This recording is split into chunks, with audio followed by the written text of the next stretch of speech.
was a long weekend, she would call on Monday. But by noon on Memorial Day, there was still no news from Kristin. Her roommate came back from a weekend trip that afternoon and noticed something strange. All of Kristin's belongings were there, but Kristin was nowhere to be seen, and no one had seen her since Friday night. She decides to call the campus police. Kristin's parents finally receive a call at the end of that day, but sadly it was not the one they were hoping for.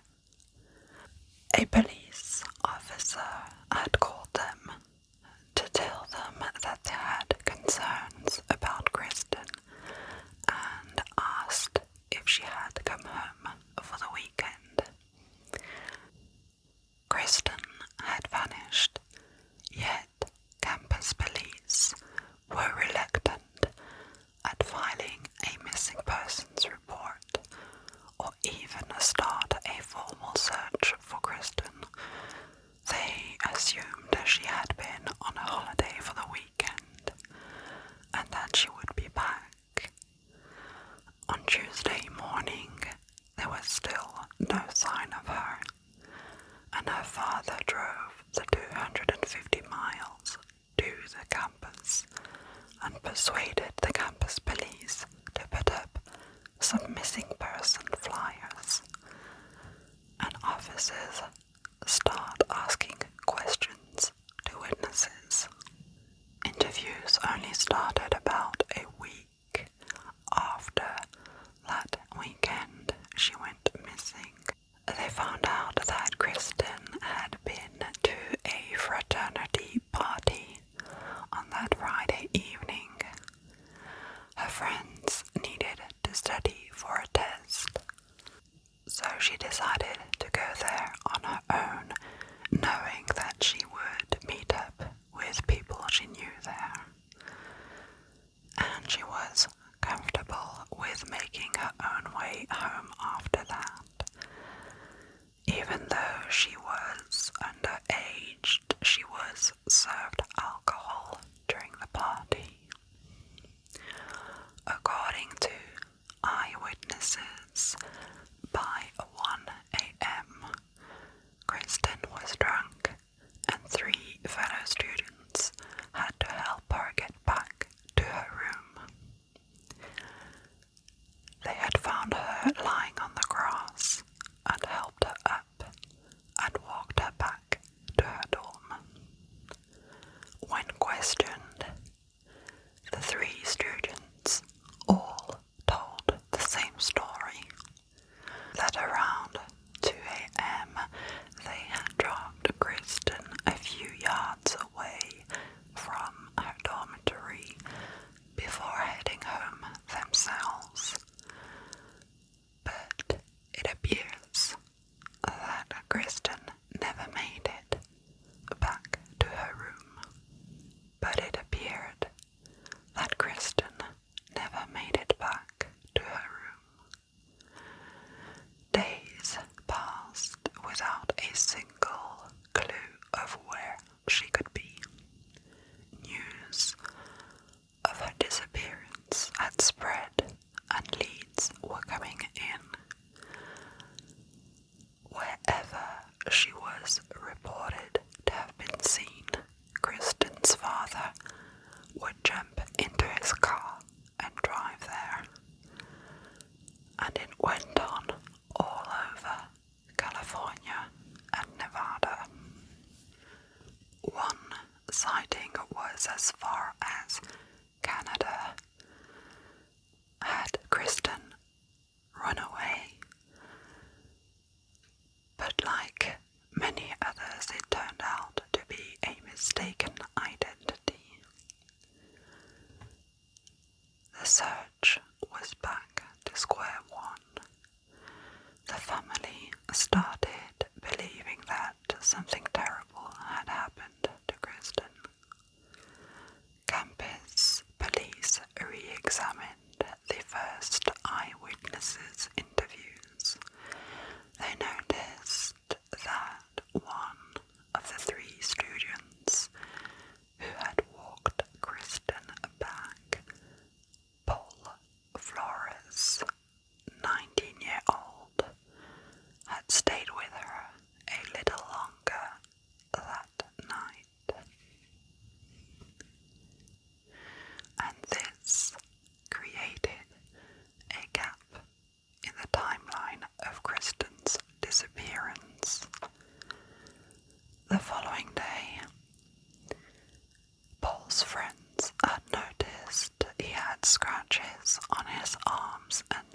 was seen before the game with that black eye, and his teammate denied any injuries had happened.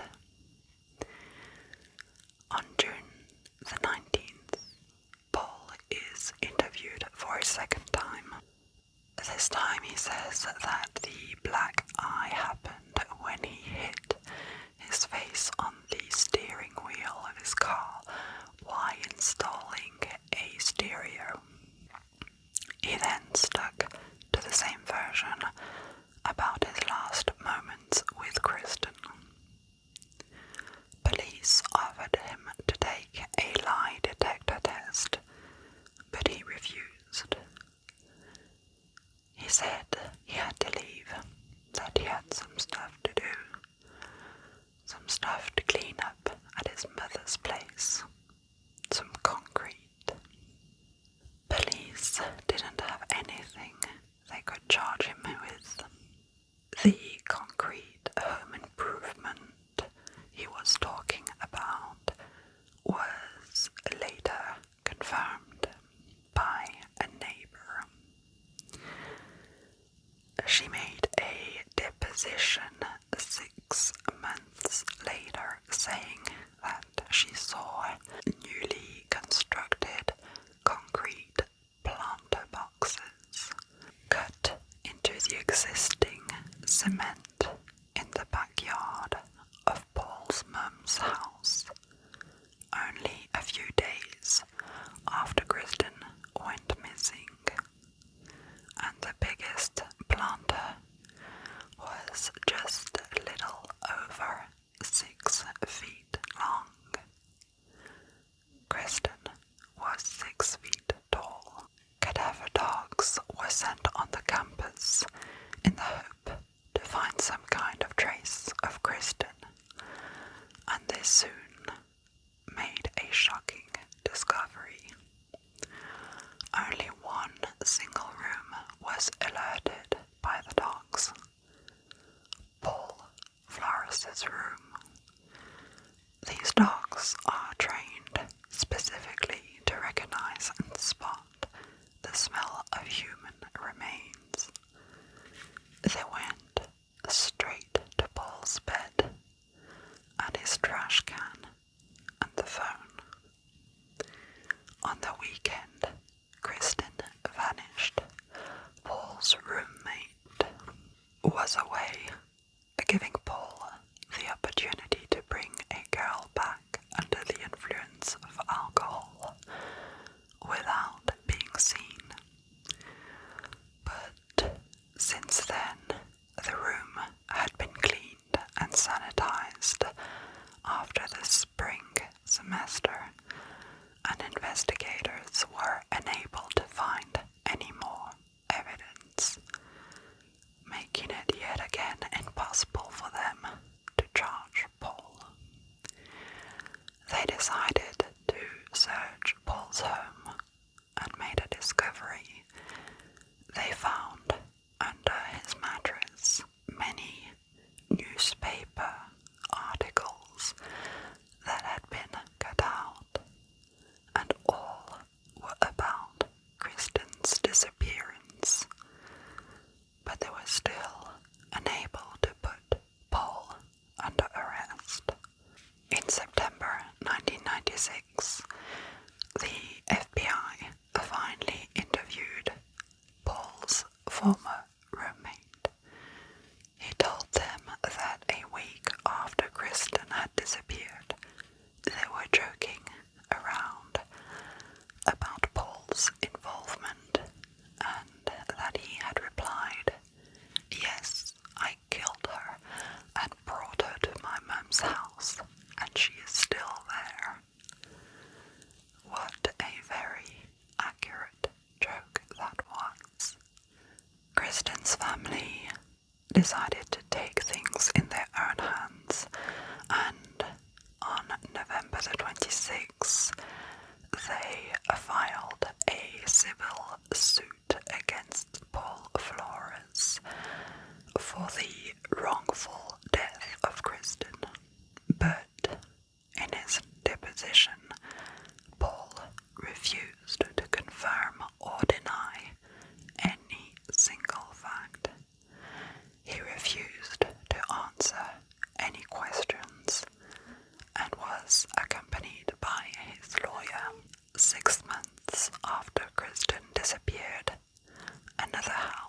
was searched, a rental property owned by Paul Flores' family. It was unrented at the time of Kristin's disappearance. Every morning at 4:20 a.m., the couple, now renting the house, were woken up by a faint ringing, or what sounded like a watch alarm going off somewhere in the backyard next to their bedroom. Kristin happened to wake up every morning at 4:20 a.m. to get to her 5 a.m. lifeguard shift before going to class. The woman renting the house handed officers something she found on the driveway, a turquoise earring belonging to Kristin, which had never been found. This crucial piece of evidence unbelievably got lost and was never found again by the police, along with the photo that they had taken of it. The backyard of that house has never been completely dug up. 3 months after talking to the police, Paul's mother, Susan, evicted the couple and moved back into the house in which she is still living in today, about 15 miles away from the Cal Poly campus. This happened on May the 25th, 1996, 25 years ago. In May 2002, her family made Kristin legally declared dead. In September 2019, rumors emerged that Kristin's body had been buried under concrete at one of the houses belonging to Paul Flores' family. Different women had also complained to have been harassed and assaulted by Paul Flores. Suspicions around him were growing stronger. On the 29th of January 2020, the press release San Luis Obispo Sheriff's Office announced a development in the case. Law enforcement were in possession of 2 trucks that belonged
officers were spotted leaving the place with potential evidence, including a computer and a storage container.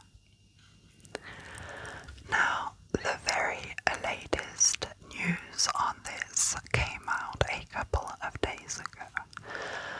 Paul Flores is currently behind bars on a weapons charge, and this could be a turning point in the case. The 44-year-old was arrested and taken into custody last Wednesday morning by Los Angeles police as a result of information obtained during the search last year. Flores bonded out late Thursday night after being booked into the Los Angeles County Jail on a $35,000 bail. A court date is expected to be set in the next few coming days. So there might be something very big coming out very, very soon. Let me know in the comments if you hear anything about it, and I hope that this case will be able to come